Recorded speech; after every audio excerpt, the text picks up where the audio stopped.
Yep, we got a leak. So what I'm gonna try and do, I cleaned this up last night, and it's coming from there. It seems to have kind of stopped leaking, so it doesn't show as much. Let me get my screwdriver here. The leak comes from a crack that is somewhere in here, but I can't get to it with my welding machine. Well, at least I'm not that skilled enough to get there. So I'm gonna have to take this whole arm off, which should be really interesting. But I'm gonna start with getting all the cotter pins out and kind of maybe set up some stands or something just to get that to not fall, and I can get the arm to be free. So let's get started with that and see what happens from there. I'll bring you back once I know what's actually going to happen.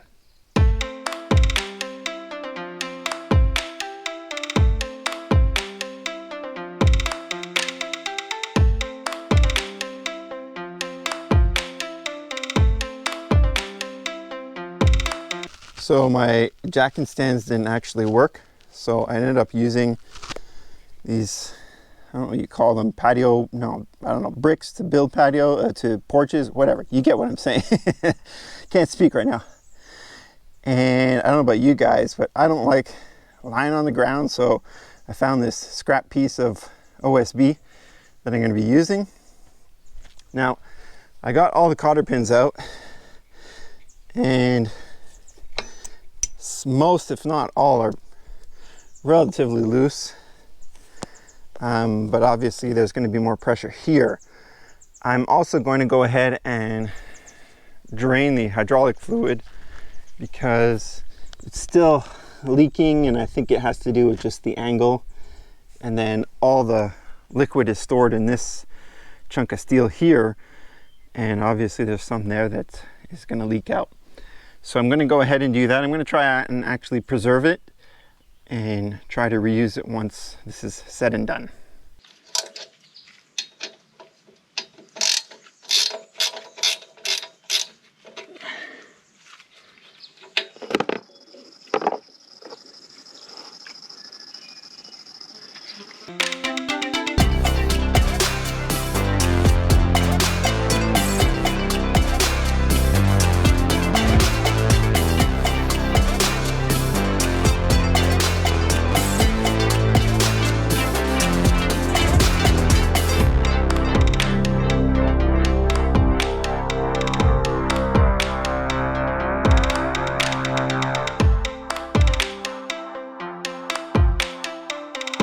I pretty much got everything undone, which was honestly a lot easier than I had thought. Thought it was going to be more complicated, maybe, you know, throw some wrenches out of frustration. I kind of laid it out, I laid it out so that way I could kind of remember where things went. I also noticed one of the, I don't know what you call those, Zerks, I think that's what they're called, but they're just the little greasing nipples or whatever you want to call them. This one broke, so I'm going to have to find a replacement for that. Overall, I found that these pins were still in pretty good shape for something that's rubbed around, banged around, that has no grease on it. And over here, it's still leaking a little bit, but it's not too bad. And you can kind of see, the crack here. And I don't know if it's showing up, but definitely needs to be re-welded. All right, got this cleaned up as best as I could. It's kind of difficult because of the angle that I'm at, but you can clearly see the crack right there. Sucks. Hopefully when I weld it, it gets better. I don't know what my welding skills are like, but anyway. All I cleaned it up with was just a little kind of burger wheel like that. Does the job. I tried to use one of those wire wheel things, but it didn't work very well. But here's my setup, because I don't really have power near this area. I got my generator and my little inverter 120 like flux-core MIG welder.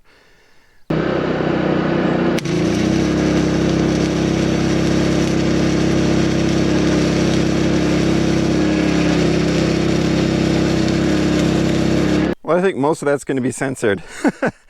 Goodness gracious, being set on fire quite a few times. You can see here all the boards that I was lying on all have burn marks. My shirt is burnt. Didn't matter if I had that leather stuff on there. I mean, it looks all right, but my only goal is just to make sure that it doesn't leak, because I didn't really have any issues with it like not functioning or, you know, just not moving. But we'll see with that. I'm gonna let it cool down, take a break.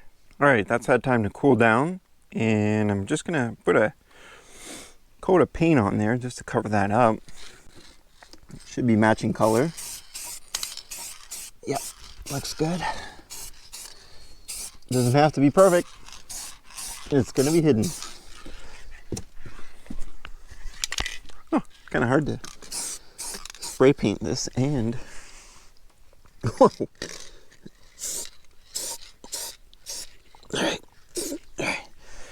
All right. That probably was messed up on the camera. But anyway, I'll let that dry up for a bit and give it maybe just another coat. I did want to add this to anybody who is looking to use one of these 120 volt welders and a generator. Luckily I have two. I have one that's a backup. This one is actually even higher wattage. It's 5.5 kilowatts. And then this one is 3000. But the breaker on here is so sensitive that when I set my MIG welder to at the maximum welding capacity, it constantly triggers it. I'm not sure how this thing is set up. It could just be that this is worn out or just too sensitive. But I have this one here, and each receptacle or each outlet can do about 20 amps, which worked better for my MIG welder.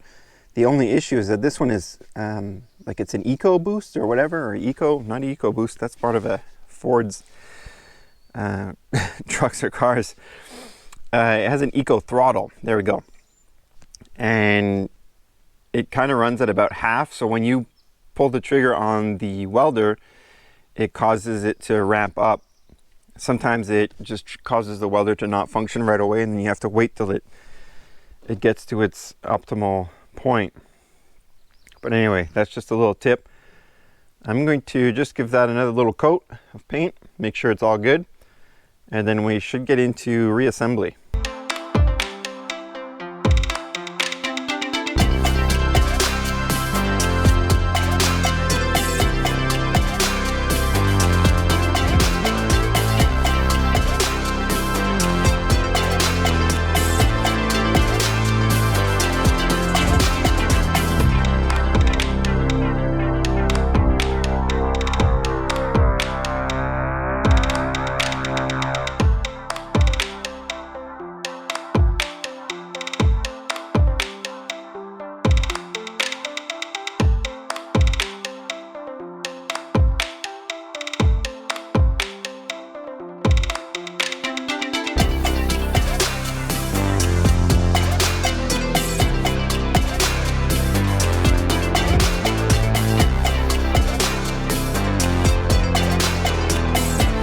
All right, I'm stopping the time lapse there because watching a grown man get frustrated putting this guy right here on by himself is not something that's fun. I did change the cotter pins to these, I think they're called hitch pins, so that way it would make it easier for me to remove the bucket, because I do have another one which doesn't have these teeth on here. As for the weld, I'm not sure if you can see it, but there's a tiny little drip right there. There might still be a pinhole or something that I couldn't catch. But either way, The hydraulic fluid's been topped off, so that's good. I did reuse the stuff that I pulled out. I got those new grease fittings installed. I did reuse the old ones because they were still okay. The one that looked like it was broken just didn't have a grease fitting, and the threads weren't actually that good, so I had to go back and do all of that. I cleaned everything up, so all that's left to be done is just re-greasing the joints, and I think that's pretty much it. So on that note, I'm just going to leave it here and say thanks for watching. I'm Paul, and take it easy.